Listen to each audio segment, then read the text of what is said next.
Welcome back. This is the Wash Gods again, man. We are washed but not washed up. Washed, never ever washed up. All Washed, that never shit. washed up. All the variations of the variations.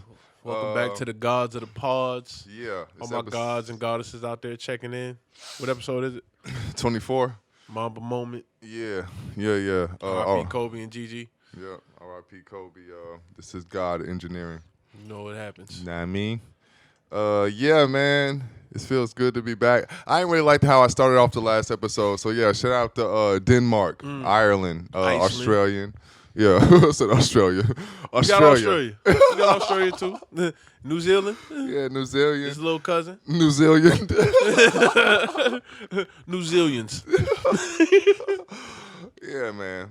Shout out to all the places that everybody's listening in, man. Yeah. I feel like I started off a little dead last time, man, so I want to clean it up. Bing, bing, bing, bing. Yeah. Get the gunshots and all that shit. I spent my day looking for soundboards. I didn't look hard, pause, but I did look for some, man. So, yeah. E-Bum's World got a soundboard? Woo! Shout out to you for reaching back. You washed as fuck, Taji. E-Bum's World. You was out there looking at Rotten.com, too, wasn't you? Yeah. Yep. That shit's all that Shout out all my freaky smurfs, man. Y'all remember Rude? Y'all remember Rude.com? All that shit was sick Ooh. Nah, that was Rotten.com. shit. Yeah. That's the Rude one was that had like- Tupac on it. Rude was like Pornhub, where you could upload videos, like home videos. That's how I got into home videos, because it would just be people that you could find on the internet uploading videos. And it wouldn't pop up as like 18 or older, because Rude was like, you could go to the 18-year and older section, but it was like other videos that were just not on YouTube. It was almost like YouTube for smut shit. Almost had a joke that was going to get us deplatformed immediately. So, Yup. yeah, shout out to me for not saying the joke. Self-control is the best kind of control. It's the only kind of control. We have no control unless we control ourselves. This has recently turned into a philosophy podcast. That being said, man, how was your week? My week was hella washed, man, to be honest. Like, oh, shit. I ain't got no filter on this motherfucker. I've been raw dogging it the whole time. But, It's right here. It is. Well, all right. Yeah. I don't know, man. I feel like my week was hella washed as usual, and that sounds like cliche. It sounds like a joke or some shit, but it's actually not. I just did a lot of wash shit. Like, I went down this Instagram hole a few days ago. It's like somehow I got to Chubby Baby's page. Shout out Chubby Baby, bro. Shout out Chubby Baby. Yeah, man, and everybody's wondering, like, who the fuck is Chubby Baby? And that's how washed we are, man. It's like a random Dipset affiliate. Hey, man. And somehow I got there. Future affiliate. There's like a free band game. Yeah. I got there through a Cujo Goody page. So, like, it's just a lot of washed information that nobody needed, man. Apparently, Gip has his own store, so shout out to Big Gip. So, yeah, man. Black owned businesses. Shout out to Big Gip, man. He probably selling bell bottoms. Yeah, man. But I don't know, man. I just did a lot of like weird, random wash shit. Probably the washest shit I did this week was like I made plans to go out and had like literally like 1 or 2 shots and passed out for like 6 hours. I woke up and the day was over. That's definitely wash. I did that shit in Vegas in a Versace coat and Yeezy 2s. On my way to I think it was a Reebok party, which I probably wouldn't have got in because I had on Nike shit. But yeah, I definitely remember thinking to myself, like, this is probably the beginning of the end. Yeah, I had a whole like day planned and shit, and you know, you wake up, man, it's nighttime. The day's over. Crazy. Yeah, I've done that 1,000 times since. I think it's God telling you to sit your ass down. Like, yo, sit your ass down, bro. But it was one of them things. Like I woke up and immediately looked at like to try to see what time it was, and I was like, fuck. Yeah. You always get a obligatory fuck out the way. Yeah. Fuck. It's like, damn, how long was I asleep, man? But that was it. I guess the week was all right, man. Like, I did sleep, so I guess that's a positive. Yeah, Chubby Baby was on Word to My Mother, man. I know the nigga who produced that shit. Which is random. I don't know how he made it in the studio real that day. Chubby Baby knowledge, B. But real Dipset historians. I walked into it was a studio on 14th Street. Not Hot Tracks, but it was another one that somebody had bought. Whoever remembers Mo Payne when they had that summer they had Meet Me in the Tunnel. You know what I'm talking about? No. They say they want that hard white Nah, shit. I remember that song. Me. Anyway. Yeah. Be careful how you speak. This nigga affiliated. Shout out Mo Pain, bro. Shout out Mo Pain, bro. Living legend. Anyway, they had a studio in Midtown, right behind that Shell. And like we used to go in there, and I was like, "Nigga, this is Chubby fucking Baby, bro." Like The real one. the real one, nigga. I can tell niggas I met Chubby Baby and J.R. Ryder in my lifetime, Yeah, bro. man. You haven't met. I saw when Cameron and Jim Jones squashed their beef here at a celebrity basketball game. It was like summertime. This nigga Cameron had on a purple fur coat. He hugged Jim Jones and he sweated all on his fur coat. They took a lot of pictures. It looked like an obvious media stunt. And then I saw Chubby Baby in the studio. We was running around with J.R. Ryder at South by. Shout out my nigga Mac. I think that may be it, man. Like as far as our deep Dipset stories, the only person I haven't met out of Dipset, like the original, is Jewels. I done met Freaky.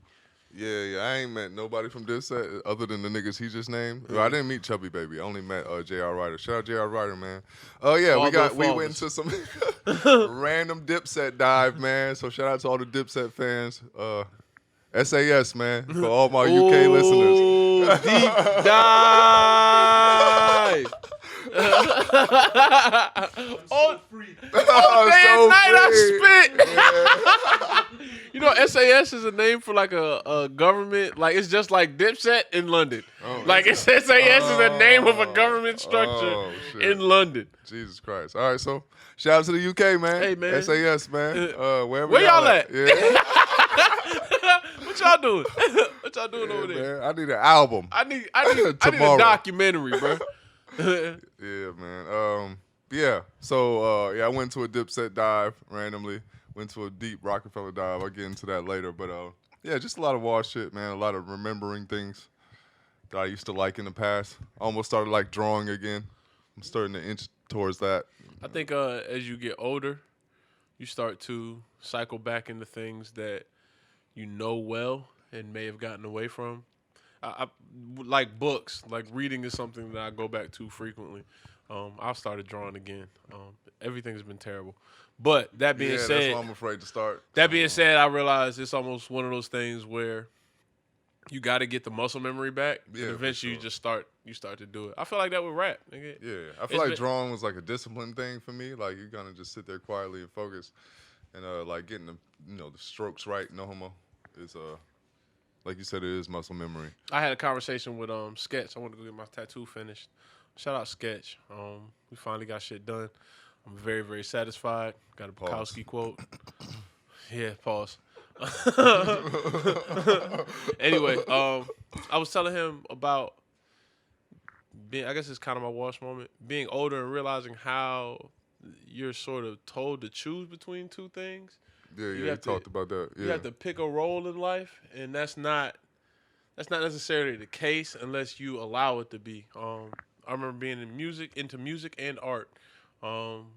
And at a point where I had to pick an elective for the rest of my 8th grade year, you can only pick one advanced elective, and being good enough in order to be, I was already in concert band. I started doing marching band in like 7th grade. I was all in, but I also could just draw really well naturally. And you had to get invited in order to take an advanced course, kind of like they did with some of your academic courses. Like you had to do exceedingly well in order to get AP algebra or like AP science. I got both, and they made me choose between the two. And I was like, man, like this don't seem right, but I should be able to do both if that's what I choose to do. Just don't give me an elective like PE or some shit. But I think figuring out life and a good gauge of personal intelligence or like social intelligence is deciding when to adhere to something based on what authority tells you and when not to. And that starts really, really early. I just realized how early that started. And especially at a state where schools are kind of iffy right now. A lot of people are making decisions to homeschool. So thinking about the way your methods of teaching somebody or how you get a point across is going to affect them further on down the line, I think is something that interesting to consider. Yeah, not pushing nobody in the box so much. Yeah, I mean, yeah, because I guess when I first started like trying to dive into music heavily, I felt like, well, this is it. Like, it's like if you don't focus on this, then you're not gonna ever get to a level where you want to be at. Instead of just like, oh, you kind of just gotta let your creativity roam and see what happens. Because yeah. all idea is feeding the others. That's why when you start, once you get kind of a foothold in any creative scene and you start to meet people, you start to see linear thought even across the different realms of creativity. Like we talk about a lot about the way comedy has such an appeal to us because of the timing and the use of words, the Yeah. economy of words. And you can look at it like somebody like Donald Glover. Like, I'm not the biggest Donald Glover fan, but I can say like his one stand-up special, I thought was kind of funny, man. Yeah. I thought Weirdo was pretty dope. I have to go back and see it. Yeah. I mean, it made me laugh. It's like a lot of jokes they've been trying to like use against him now. That it's like, man, it's comedy, man. He kind of needs that freedom, like you talked about last episode with Patrice O'Neal. Like, you need to give, especially with comedians or any artist in that. It's he again to reference Patrice O'Neal, patron saint. He talks a lot about men being philosophical about dumb shit. And that's the concept of, I think, comedy in general. It's a bunch of guys, or it's a bunch of people being philosophical about dumb shit. The intricacies of life. I feel like, like the many interactions. Like they zoom in on that. Like, like in a way you wouldn't think about it. Because I don't think it's all dumb shit. I think it's a lot of logic in comedy. No, it's the appeal is 90% truth, 10% comedy. Yeah. And I think a little twist. Yeah, you put a spin on it at the end, and you get a punchline across, and whether people agree with you or they don't, they're on your side, ideally. But yeah, I don't know what the fuck we got from there. Oh, yeah, I give you a wash moment though. Yeah. This isn't really a wash moment, but I'm just gonna tell a story. All right, so as I always, God damn. I wish I had a stack of papers I could just throw up in the air. Fuck. Fuck it, we'll do it live. I don't know. This is not even a long story. But as I always say, man, homeless people and prostitutes. Tape coming soon. But this shit came in there, and she had a shirt that said alpha female, and she had a This is beginning of the end of the story. That's just like, I don't know much about alpha females, but I'm sure they're not getting their ass whooped. But it was just a really random thing that happened. Like, why the fuck did she have this shirt on? She clearly just got beat. It was laundry day. And sparring day. It's like alpha female, like, Jesus Christ. But, it might not have been violence related. Maybe it was. Yeah, she probably fell into the doorknob. Like, after her pimp pushed her. Did she have a prostitute vibe? Of course, man. How you got a pimp with an alpha female t-shirt? I don't know. If somebody beat her ass. I'm not making fun of domestic violence. I just thought it was really ironic. I mean, we don't know what happened to her. Nobody's laughed yet. Yeah. Too late. I just thought it was very ironic. It's fucked up. It just was very ironic. Like, why does she have this shirt on, man? Like, problematic draft theme song coming soon. Bro, alpha female. What was it? Was the shirt at least clean? Yeah, it was clean. Yeah. God damn. We can bleep some of this shit out, man. we'll bleep the out. It sound like black guy. Yeah. That's a little bit better, I think. Maybe. Depends on what part of Twitter gets it first. But yeah, man. Where do you want to start? Blackfishing. Shit. I recently saw. I don't remember who it was that I sent because I don't do no research and shit. Good but shit. I mean, I did do some research. I actually did research a lot this episode, but I don't remember what the fuck I was talking about when this came up. But I know Taji sent it, and I just happened to like, oh shit. But I thought about that whole thing before. I've seen this type of story like happen multiple times. There was this storyline about some column on Twitter that always poses stock photos of black families or black women, and apparently this company's ran by a white woman. For some reason I can't find it in our text thread. But yeah, I feel like blackfishing is just something that they could brand right now. It's kind of always something that's happened. We always talk about our culture being currency. Like, you know what I'm saying? Rachel Dolezal, Nays. Nays and Nays. Whatever her name is, bro. Rosenthal. Rachel Rosenthal, man. Yep, her. Because that's a black name. That's how they get you. But I was looking up other instances where blackfishing has popped up in different generations before it had a name. Of course, the obvious minstrel show, which white characters or white actors would paint their face with usually shoe polish or burnt corks, if you've ever seen Bamboozled.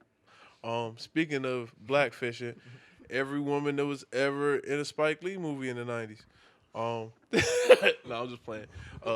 Joey Lee was in a lot of them, which is also weird because he shot a lot of sex scenes with his sister in them.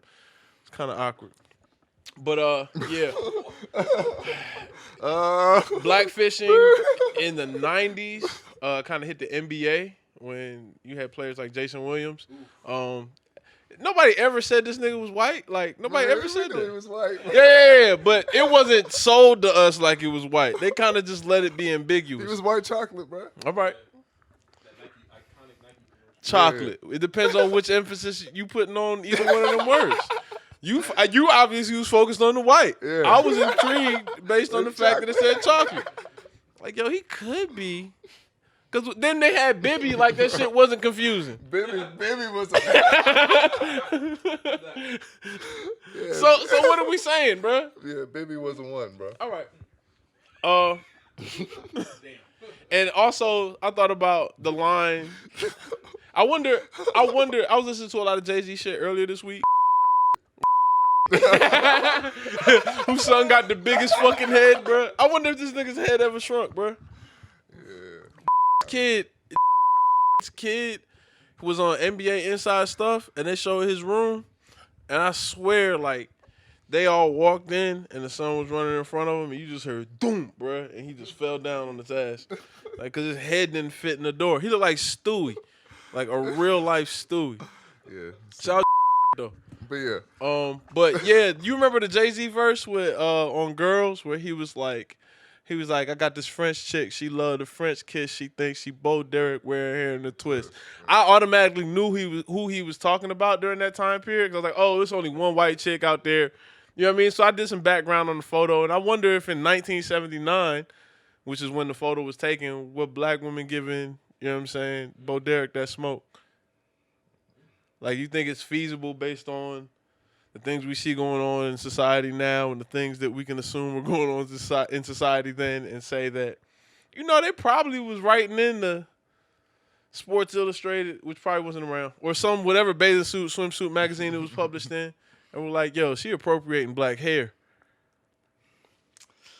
I don't know, man. Do you think they cared that much? I don't know enough old women to make that call. Have you ever heard of an old black woman say something like, yeah, I just didn't fuck with that white woman because she was just trying to act black? Nah. So you think it's an overly sensitive society that gets affected and chooses to latch on to these ideas? So much so that you can brand it like blackfishing? But that would mean only dudes. Because I feel like I've never really heard. I mean, now it's a thing, I guess. I don't hear dudes talking but about I remember like dudes back in the day talking about like the Beatles, like, yo, they're trying to do black music. Like, it was never like a white girl thing, though. I can't think of any white girl that got that shit. So now that our culture like nobody is gave so... Lisa, maybe like fucking the Rick James. Oh, Tina Marie? Tina Marie, I said Lisa something. Tina Marie, yeah. Nobody. This nigga said Lisa Lampanelli. Yeah, man, Tina Marie. I remember. That's another one. I didn't remember. I didn't know Tina Marie was white till I seen the album covers. I was like, what is she? Like, yeah. She Puerto Rican? Anybody? Yeah, I thought she was Puerto Rican for the longest. I saw her on some show where she was singing. She was lip syncing live on some dance show. And I was like, I saw her dance moves. I was like, oh yeah, Tina Marie white. Tina Marie is white. I never seen nobody sing on beat to their music, but dance off. Nigga, that shit was crazy. Yeah, she was super white. Yeah. That's how I knew she was lip syncing for real. I was like, damn, this shit crazy. Her lips is on beat. But her feet. Yeah, that's what Rick James said too. Them lips is on beat.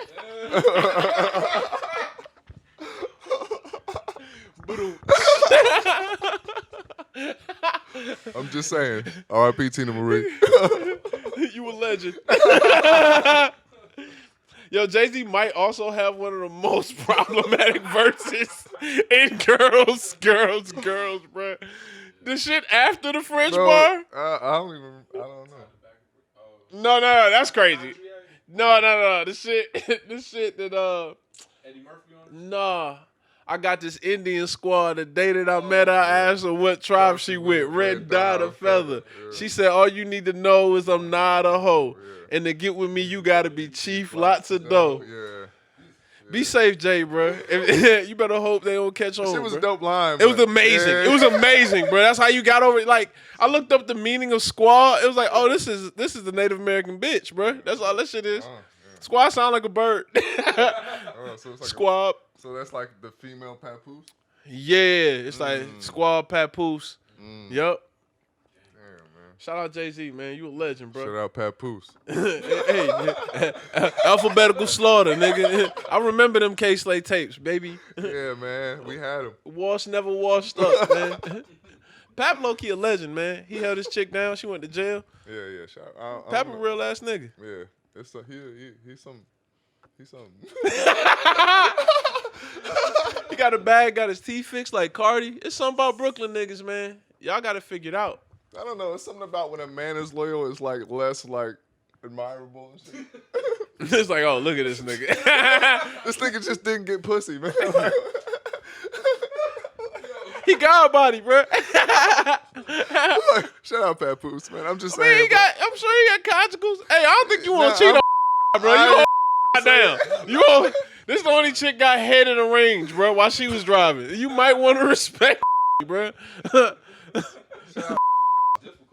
Yeah. She just put his nigga head down. He had braids. Yeah, I'm just saying, like. Young but he eating belly button. When you get a woman like to be loyal, like it's impressive. Like when a dude's just not getting pussy, it's just like, I mean, all right. Bro. All right. That's what you want to do?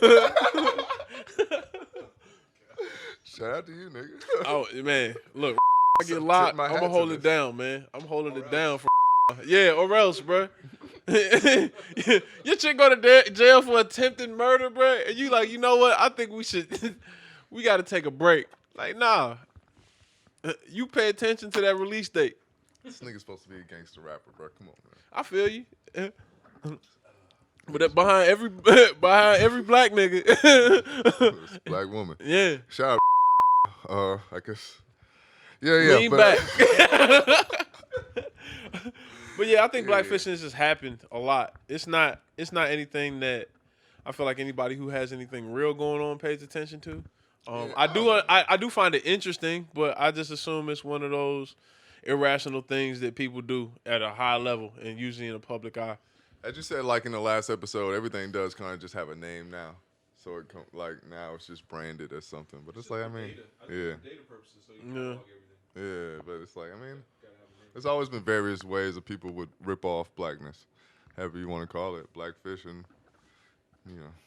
But I think the minstrel shows, all that other shit is all pretty much the same thing. Braids, that's how Caribbean people, like, on the islands get their money, because white women want to have braids when they go to the island. Oh, yeah, because that picture was shot in Jamaica, I think. So white women want to go down there, take a vacation. Get they cruise braids. That's crazy. That's a big deal. Yeah. Man. Damn, bro. I was going to say something, but... It's getting spooky. What y'all doing down enough there? bleeps in this episode. They got down there and started doing their hair so much it rubbed off. And they started trying to rub it off. Yeah. Moving on. Watching old work. Yeah. Our favorite topic on this podcast. Yeah, whether man. you know it or not. This is part 2, man. If anybody was really listening, in one of the early episodes, we had a segment called Watching Old Work. And I feel like I don't have to explain it too much. When he hit me, I felt like he tried me. Like I felt like niggas should have had we should have had a preamble. Nah. This just me. Like, All right. All right. Go ahead.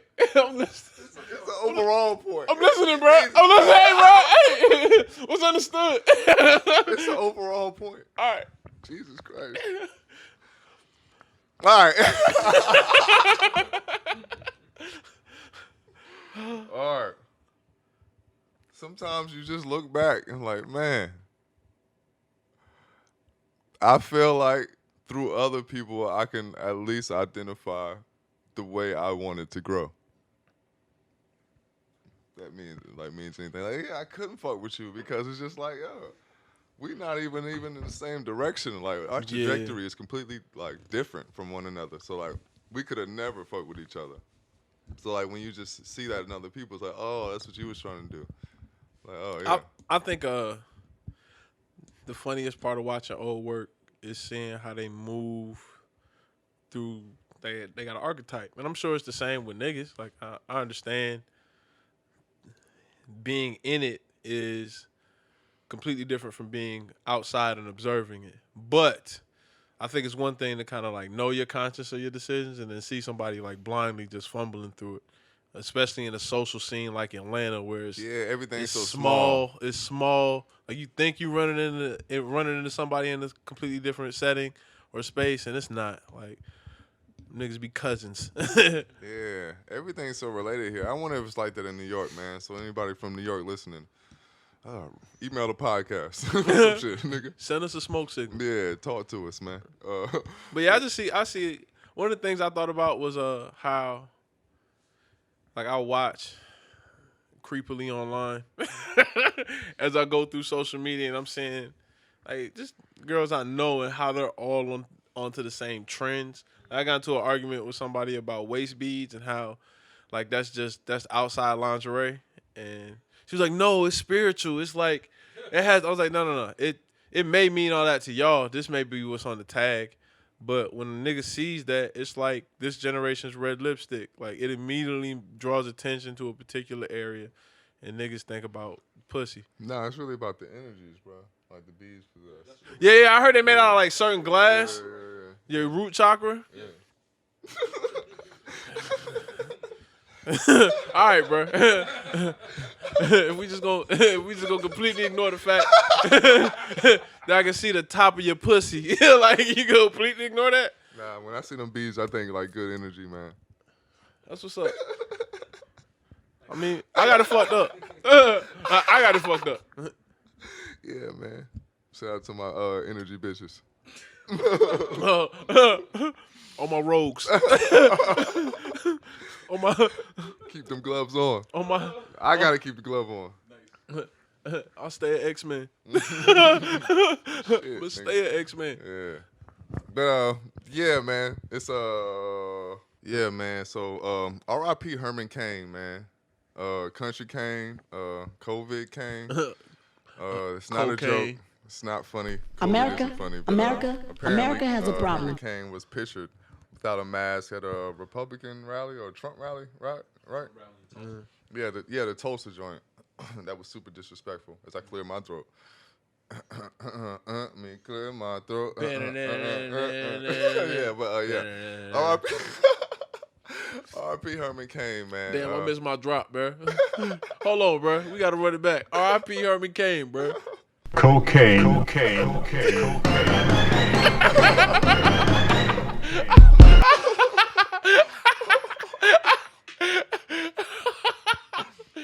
Shout out to all my real Atlanta historians, nigga. You know what that is. Yeah, man. So R.I.P. Herman Cain. I don't have much to say about his career. Apparently he killed somebody. Didn't he kill somebody, bro? This is a known fact. Don't put this on me, but I thought he wrote in his book about killing some random motherfucker with his bare hands, but maybe that's not Herman Cain, man. Label that as one of those draft facts, Herbie Cain, bro. May or may not be true, man. Let's just roll with it. Herbie Cain, who wrote a book. Yeah, it was one of those like black Republican dudes. Thought I said something like. Anyway, yeah, man. So shout out to you, Herman Cain. We gonna miss you. The black community is forever in debt for all R.I.P. your Bleep. failures socially. Yeah, R.I.P. Bleep, man. Yeah. R.I.P. Bleep. Yeah. We still fighting to get the murderers of Breonna Taylor arrested and charged. I finally went back and looked up their names. It's Sergeant Manningly and Officer Brett Hankinson and Miles Cosgrove. Fuck 12. And I wanted to have a deeper discussion about police officers in general, but I don't really have. It's no real good segue. But I think there's got to be a certain discussion among people who don't agree with the way police are handling things, who are of the police, and the people who can actually affect change in the communities that they police. Like, we've talked about the distance between the areas that a lot of police officers patrol and the areas in which they live. But I know if they're anything like me, like I spend most of my time at work. You know what I mean? Like I have to be familiar with my surroundings, and it's probably in your best interest, especially when, nigga, now your livelihood and your life are on the line. Like, it's not as sweet as it used to be. 'Cause I see cops doing shit. Like, I always work in the same location, and I see cops trying to, not that, maybe I'm more conscious of it now, but they make an effort to communicate, make eye contact, do shit like that. They're looking for friendly faces. And it's like, I have no problem being personable, but you know what I mean? You got to know it's some air. And I think I don't want to necessarily, I have taken the time to talk to certain police officers, especially working retail that may be in my area, working, and talk to them about, like, I remember, who was it? I think we talked about the, how we gonna run this shit? yeah, how we run this shit. Like, how do we work it out? Like, you see what's happening, bro. How you feel? Yeah. And then I'm like, yo, I remember running into police officers I would see at work at demonstrations. And it being like, we got to look each other in the face. And then see him in the club on Friday because he working an extra gig. And have to have the same conversation again. So it's complex. And I think people should honestly be more aware of the nuance of these types of relationships. I don't have to be a dickhead to a police officer I see every day if he's not necessarily being a part of the problem. But you also can't be the one to not take the time to have a conversation with a motherfucker who's probably got the same concerns about life that you do at some point. Yeah.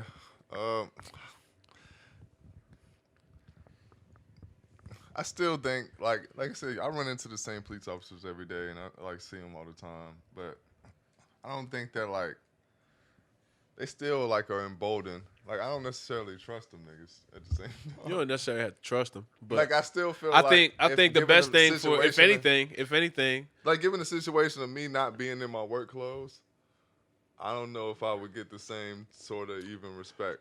Like, if I got into a situation just me being in my street gear right after work. If anything, I'm highlighting the importance of knowing your enemy. Like, I know you are strategically on the opposite side of the shit that I fuck with, but we gotta operate in a happy balance.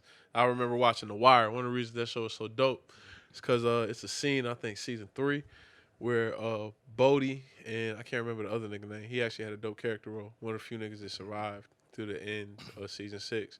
But they see the two cops that patrol their block and their girlfriends at the movie theaters while they out. And it was like they walk by each other and it was like, "Good evening, officer." And they're both sitting there at the concession stand looking at each other like, what the fuck? So they're leaving the movie and they happen to be walking out at the same time. And they make eye contact again and the cops get quiet. And they're like, the drug dealers, Bodie, look at him. He's like, "See you at work in the morning." And they all laugh and walk out the movie theater. And I feel like that's the type of balance that you expect out of society. Yeah, I mean, you can at least agree upon it is what it is, but at sometimes, like, you gotta have, you gotta understand, at least acknowledge that there's a certain amount of commonality between you and them. Like, y'all gonna run into each other in the same space. Yeah, I'm not. It's never like no angry distrust. It's just more like in the back of my mind type thing.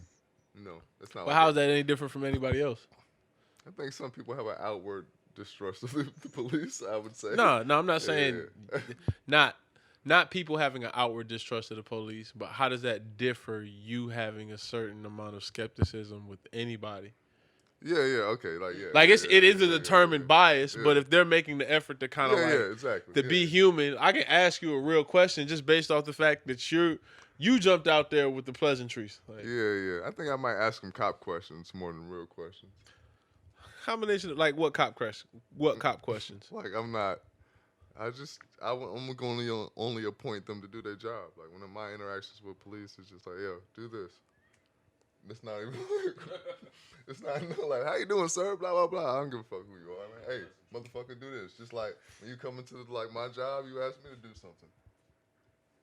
You're a servant, man. You're my public servant. Servant.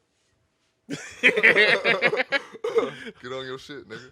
Touche. There's some shit going on. Look, get it. Yeah, I don't know if this ain't my job. I don't know of any your interaction job. now when I have where I interact with a police officer other than the That's briefest. the only time I have to deal with them. You know, it's like deal with some some motherfucker stealing or some shit. They make me report. And just like, yeah, hey man, just do that, man. I'm not here to talk to you. But I don't give a fuck who your name, what police, what McCall it you're from. Get the shit, nigga. You like pest control. Yeah. Well, anyway. Fuck about the exterminators, nigga. Fuck where you from, nigga. Get the roaches, nigga. AKA the homeless and prostitutes. Man. I ain't got time for this shit, nigga. They don't pay me for this. This is what you do, nigga, not me. Clean it up. Holla at me afterwards when you're done.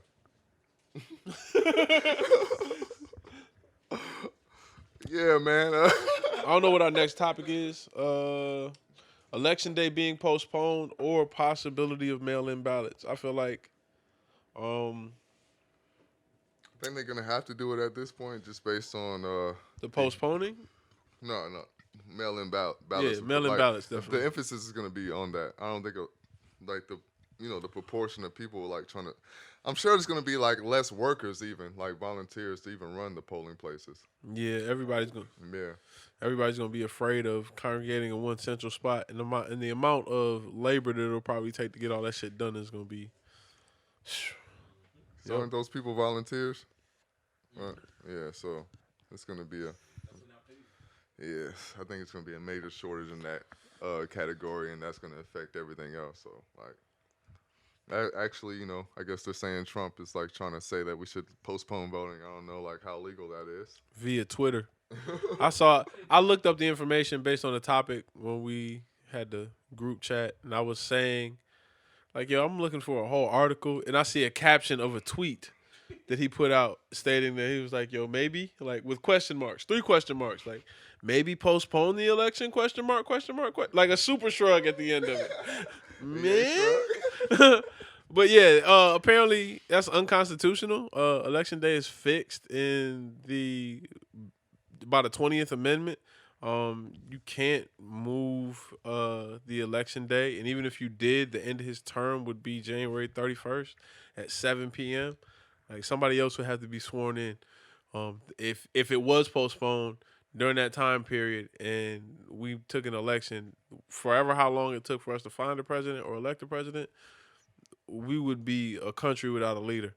Like, this has all the earmarks of fascism or the beginning of a dictatorship. Like, somebody basically saying, yeah, we should postpone the election. I'll just stay in here until we figure it out. Yeah. Like, it looks spooky.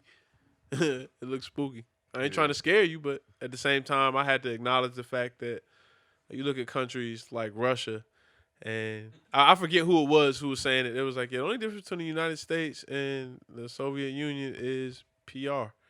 Like, we have a better look. Like, they just don't brand it well. They don't hide it. Which is, say what you want, man. I fuck with the devils I know. Like, I'd rather know that somebody's up to no good. Same shit we was talking about with the police. Like, I'd rather know that there's an inherent bias, but now you're kind of seeing it in its rearing its ugly head, and it's almost like everybody's looking around like, is it already too late? And it probably is. All right. I'm gonna get the hell out of there. I guess that's it. I guess I covered that topic. I didn't put this topic in here, man. I just looked up the shit. I don't really fuck with politics. Our next topic is about the Marlins. I don't really fuck with baseball neither, man. But yeah. That's too funny, man. Yeah. Yeah, I just didn't want to follow that dark ass path, man. I didn't want to. Yeah, I'm not saying you're wrong. Shit was just got dark. I was just like, oh shit. We should have prepped you, bro. I'm sorry. Apologies. I try to look at things in extremes. I sometimes I observe shit from the outside looking in, and it looked crazier. No, like when you see, it's almost like watching relationships. You watching a bad breakup. It's like you've been in one, but when you're on the outside, you're like, sheesh, nigga. It's like watching somebody get kicked in the balls. No, for sure. Like this shit is getting like scarier and scarier.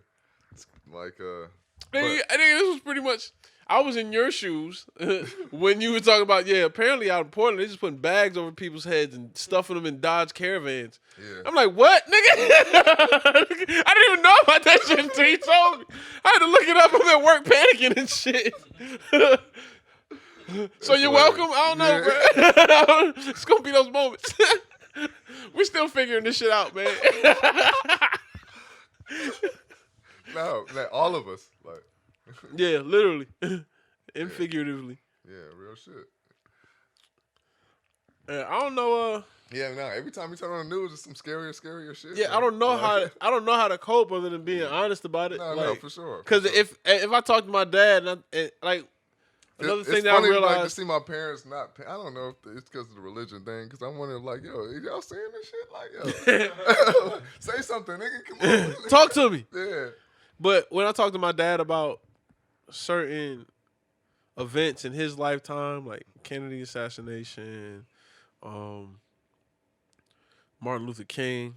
It was a lot of assassinations during his era. Like I think now pandemics and scandals are in cancellation are the platform. That's a deplatforming. You getting fired from your job for damn. Ellen about to get up out of here.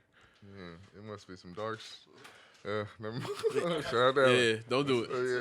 Yeah. Hours of pizza. Jesus Christ. But I think it's the new way to assassinate your character. Like they don't assassinate you physically; they just take you out the paint. They make your words shit. Yeah. And even the conflicts, like we can compare what we have now with China to the Cold War we had with the Soviet Union. Like you said, the mind is good at noticing patterns, and when I really pay attention to shit, I'm looking at it through a lens of how did shit go then? Because that's a good indicator of how it could go now, if not worse, just because we're so much further ahead of the curve. Like, yeah, man. No, like I said, man, it's definitely scary times, man. I don't know, man. Like you said, maybe we always just had better branding, and maybe it's just rearing its ugly head. Like at this point. Yeah, and you're always gonna deal with people who I think what you're seeing now is people coping with that crack in reality. Like they're seeing what they thought was solid, sort of. It's like being on ice and you hear, you're like, oh shit. Some people are gonna slowly move to shore, and there's gonna be them other motherfuckers that go and just take off, and they fall. You know what I'm saying? And you're like, nigga, we all out here. You ruining it for all of us. Yeah. Like the best thing is just to hold hands and figure this shit out one step at a time. Yeah. But I mean, who knows, man? I'm trying to get the fuck out of here. If we're being honest, I don't think it's I think we've seen uprisings across the world for years based on the same circumstances, and it's like a disease. Eventually, that shit gets to you. Yeah, it's not looking good.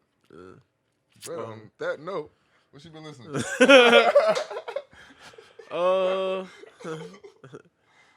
That note. Doom. I listen to a lot of old Jay. I went back through Blueprint because we talked about doing a music podcast. I wanted to do American Gangster. I went back through Kissy Ghost. Okay. And Ye, because I really like Ye. I think Ye is the album that speaks the most to what Kanye is going through now. Like, this is part of, one of the things I realized about a lot of rappers is they don't talk about what happened. For me, the rappers I fuck with, they talk about what is happening and what happens after that. And I think Ye was really prophetic on this album about his current state of mind, or even not even prophetic, but he showcased it in a light where he told people who weren't in his personal circle, all right, bro, this what I got going on. So when you see these breakdowns, nigga, like don't be surprised. Like I listened to the album, I was like, okay. Like I never say a nigga lied to me about who he was. I mean, I don't know if it's just clever branding or what the case is, but yeah, like I definitely I don't think it was branding. I think Kanye is a good brand. He's good at branding visually, but not as good as branding verbally. And I think that's why you've always seen niggas like Consequence or Rhyme Fest around him. Like they help shape the idea. Like, but I think with this, it was just he threw it up. Like, I thought about killing you. You threw that up. Yeah. You know what I mean? You hear songs like Violent Crimes, and then you see him talk about, like, I almost killed my daughter, and it makes sense. Yeah. But yeah, Ye. You win? On guard. I feel like I'm on a hot seat, nigga. But yeah, I've been going through a lot of War again, just because I like the way they write hooks. I think I mentioned that a bunch of times. As you realize, nigga, we listen to the same shit. I don't listen to nothing different. I went back through Freddie again because I really like a lot of the Kenny Beat samples. We found a really interesting promo that Freddie shot. We're singing R&B. If you ever find this podcast, bro, in this time capsule of the internet, drop them songs, bro. Drop all them songs you recorded for Freddie that were R&B takes. I need all them. What else did I listen to? I've been listening to Mordecai a lot, the Karunga Ben album. I really fuck with that album. I tried to play it for my homeboy, and he was like, it didn't sound tinny enough, like the other album that they did that was a remake. I think it's Hasta El Cielo. But it's a remake of the first album I heard. I hate Spanish title albums. Just put the shit in English so I can remember it too. I'll learn how to say it in Spanish, but let me know what it is. Racist take number one. Speak our language. It'd be different if they were Spanish, bro, but they're not, bro. They trying hard, bro. They trying so hard. All live Sean, bro. Don't do that, bro. So I almost spazzed on somebody in my mind because I saw like cars will have those stickers that say ALM on them, and I'm like, oh, that's not All Lives Matter, bro. I don't know what it is, but it can't be All Lives Matter. It's because it's black people driving these cars. Maybe not. But yeah, keep your eyes out, man. I don't know what's going on, man. But I was like, somebody got to figure out that acronym. Maybe I should just Google it. I don't know. I haven't really been paying that much attention. It's like there'll be black letters. It'll be 3 black letters on the back of cars. It'll say ALM. Anyway, this is a random tangent. All right, bro. Don Toliver. I listen to Donnie Womack again. I really fuck with Donnie Womack. I like rappers that make R&B-esque songs. And by that, I mean like he reminds me of Phil Collins. The same way Amir Obey kind of reminds me of Phil Collins. It's not R&B. It's not necessarily alternative, but it's an amalgamation of both. So shout out Don Toliver.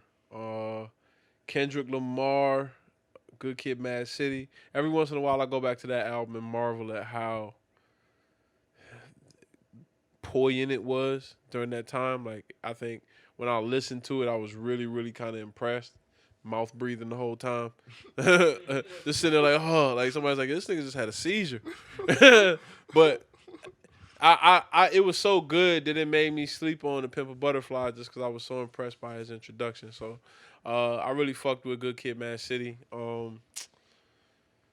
think that might be about it. I've been listening to a lot of rap, man. I think I'm back in my rap bag right now. It just feel like real aggressive music. Yeah. Yeah, I've been listening to a lot of rap as well, I guess. Even though I'll be taking large breaks and I like dive so deep into this stupid rap hole that makes no sense. So that explains my list. A whole bunch of just random Rockefeller shit, man. So I went through like Beans, The Reason, Diplomatic Community Volume 1. My brother, I went through that too. That was the one I forgot. Purple Haze, State Property Chain Gang, a lot of Max B. Lucy's. What else we got? A Written Testimony, J Electronica. Oh yeah, I randomly went back through the crew for some reason, man, like 10 times in a row. Brent Fayez, yeah, Golink. Yeah, Shy Golink, Shy Glizzy, whatever his name is currently. Yep. Plugs I met. Shout out Benny the Butcher, Blueprint 2.1. Why? That's the best of both Worlds. those did. And Reasonable Doubt. Yeah. So when do a lot of just Rockefeller shit, man, just randomly. I don't know. I respect it. I don't know, just a lot of old school shit, man. I don't know. I've been listening to NBA YoungBoy. That's how I know shit been crazy. I mean, I always thought he was dope. Nah, I never slept on he can rap. his talent. Like, he definitely can rap. It's like so when I hear I never like, took a personal dive into his shit. Yeah, I don't know if I've ever done that, but the joints I've heard, I was like, oh, this ain't bad, bro. Yeah, make no sense. I listened to that like 1,000 times. Oh, Lupe, I went through 1st and 15th. Revenge of the Nerds 2. I can't. It's another album I can't really explain to you. Like, you really kind of had to be into rap at that time to understand how serious it was. Riding around in my car just trying to listen to all 3 1st and 15th mixtapes. Remembering which songs were on which. Like, taking all the best songs and putting them on one CD. Like, I really fucked with. That was really the birth of what I saw. Like, conscious rap right. Like, everything else was a little bit too much frankincense and myrrh and shit. Like, this had this had a little bit more personality. He always had that to it. nice, like, he walked the line perfectly. Yeah. I mean, and there are a lot of lefts. That's why I said I used to go back and pick through it. Like, you remember when the original Food and Liquor dropped? Yeah. And it had My Life Without Jay on it, like, and everybody had the debatable. It had a third verse on there. It was like, nigga, Lupe kind of got off on all 3 of these verses. Like, Jay really ain't add nothing to this song. Yeah. But I like Jay verse. I like Jay verse a lot. But I was like, yo, if it was I just think Lupe just got off a little bit cleaner on the whole album. Yeah. I think the whole album was really like him housing shit at that point in time. Yeah. And especially when they went back and then they redid the album because it leaked and they dropped another one, it was like, now I got to choose between 2 good albums by one. You know what I mean? That shit made a lot of sense at the time for people who kind of followed and I can see his influence. I can see it in Cole. I can see it in definitely see this shit in Kendrick a lot. But yeah, man, shout out Lupe. I really fucked with. I still haven't gone back and listened to Lasers yet. I'm still kind of hurt. It's not that I thought it was bad. I listened to 1st and 15th mixtapes, nigga. Yeah. Lasers was Lasers, man. Yeah. I let every man have his own opinion about Lasers because it's one of those albums, man. Food and Liquor and The Cool are flawless. If you like it, you like it. If you don't, I get it. A while back, before that, I don't think I mentioned it. I went through. Chicago really kind of had a chokehold on music for a minute, but B and Finding Forever always alternate as my 2 favorite. I think B combos. is my favorite joint out of those 2, but Finding Forever is a really dope album. It's a really dope album. Yeah. There's it's not songs to be slept on. Like, there's songs that I fuck with more on Southside. Yeah, Southside. I Want You with Will I Am. One of my that's favorite songs with Yeah. Will I Am on it. But yeah. Misunderstood. It's crazy. Is that on? That's on Finding Forever. Yeah. Yeah, that shit is ill. Some of the best music Ye made, in my opinion. So what you been watching? I Uh, ain't watch shit, so I still been doing that. But I got plans to watch some shit.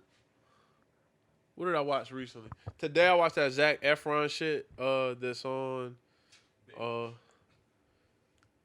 What's it called? Baywatch. No. Ironically, I seen some shit about Baywatch. It's an offshoot of Baywatch called Kill David Hasselhoff. it's I don't know what the fuck I was watching, but it's David Hasselhoff and Rick Fox is in it. What? It's like one of those Hollywood movies about Hollywood. Yeah, it was all these David Hasselhoff fans or Baywatch fans and shit, and they got into a brawl with the Asian guy from Hangover. Like, I don't know what this movie was about. But yeah, it's called Down to Earth with Zac Efron. It's basically his take on Anthony Bourdain's No Reservations, but it's eco-conscious where he's going to these places and looking at, like, he goes to Iceland. Shout out Iceland. And he talks about he talks about how the country is completely ran on either the thermal activity from a volcano or the hydroelectric power from the waterfalls on the other side of the actual country. So it's kind of interesting, man. I only got through that episode, but I'm gonna keep watching that. I watched another Dan Carlin documentary. Like, he's been doing these cartoons about historic moments, more mob shit. He did one on the Yakuza and then one on the Irish mob in the United States. You forget how history paints certain shit, like, and how every organized crime is the same in every sort of facet. Like, it's always like a underclass that is oppressed by upper class, and they see an opportunity. Like, it basically rolls over like a wave. They see an opportunity to take advantage, and they do.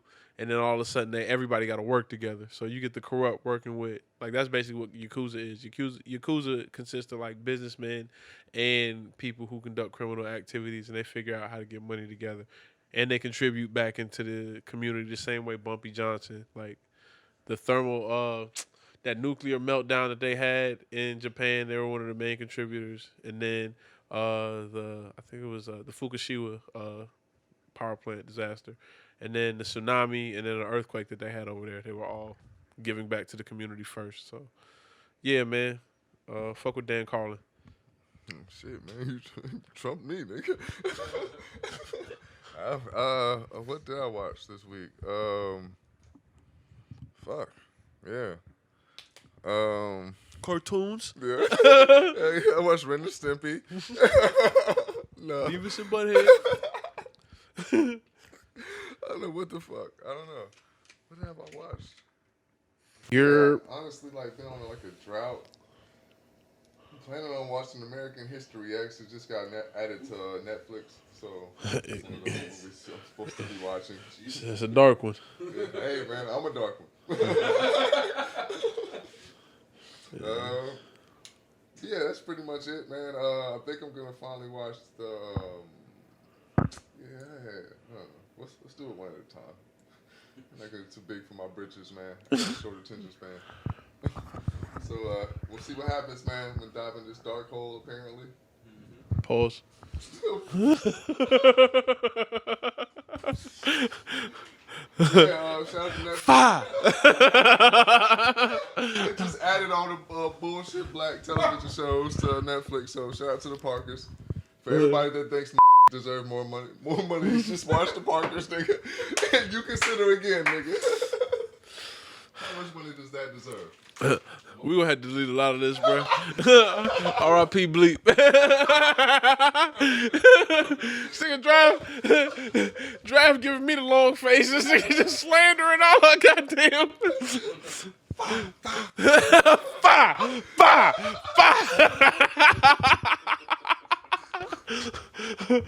Oh shit, man. Hey, nigga, watch the Parkers. Are you gonna watch the Parkers? No, nigga. Fuck. Fuck no. It used to be so annoying just because I was in that time period. Bitches would walk around saying, "Hey, Professor Ogilvy" and shit. I'd be like, damn, bro. Y'all so easily entertained. This is trash. This is trash entertainment. Yeah, that shit was bad, bro. Shout out, man. Yeah. Chase the bag as you should, baby.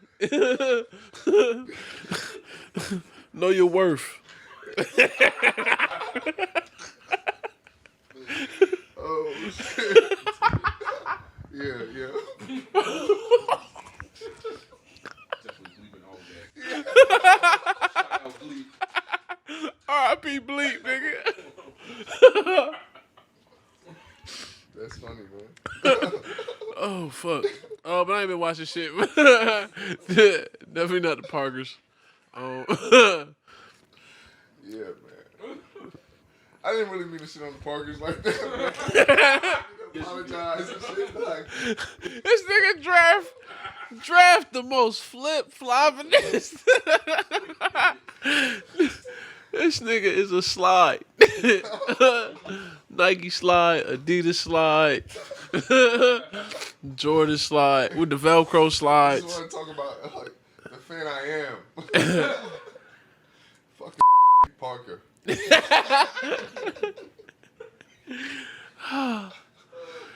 Washed but never washed up, man. I fuck with y'all. Shout out Iceland. Shout out India, Australia.